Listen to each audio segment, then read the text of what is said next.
आणि आता लाडक्या बहिणींसाठी अतिशय महत्त्वाची बातमी आहे। लाडकी बहीण योजनेच्या निधीमध्ये घट करण्यात आलेली आहे। राज्याच्या अर्थसंकल्पात लाडकी बहीण योजनेसाठी 36,000 कोटींची तरतूद करण्यात आली आहे। तर गेल्या वर्षी केवळ 9 महिन्यांसाठी तब्बल 46,000 कोटी रुपयांची तरतूद केली होती।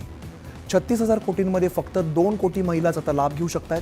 तर जानेवारी अखेरपर्यंत 2 कोटी 41 लाख लाभार्थ्यांना लाडकी बहीण योजनेचा लाभ घेतलेला होता। त्यामुळे आता येत्या काळामध्ये लाडक्या बहिणींच्या लाभार्थ्यांची संख्या घटण्याची शक्यता वर्तवण्यात येते। यावरून विरोधकांनी सत्ताधाऱ्यांवरती जोरदार टीका केली आहे।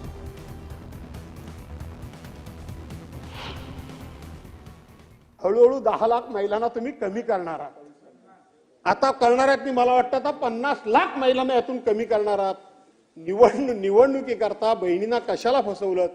आधी गिडं जावं तिकडे दादा तुमचे फोटो, मला लाडका भाऊ म्हणा, मला लाडका भाऊ म्हणा, मला लाडका भाऊ म्हणा, आणि मग त्याच्या पुढे आदितीताईचे फोटो, ते जाऊ दे 3 भाऊ, मला लाडकी बहीण म्हणा, कारण माझं खातं आहे।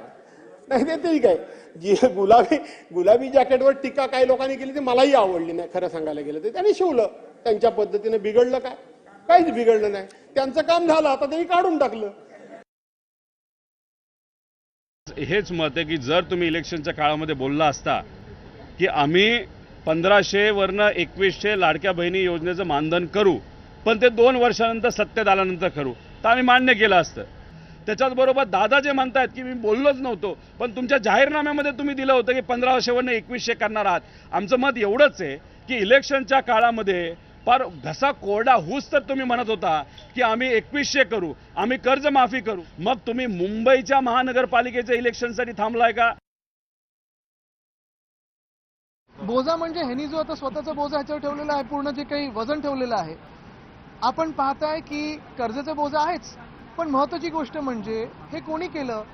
खोटी आश्वासनं कोणी दाखवली? आणि आम्ही जर सरकारमध्ये असतो तर आम्ही लाडकी बहिणीला 3,000 रुपये करून दाखवले असते।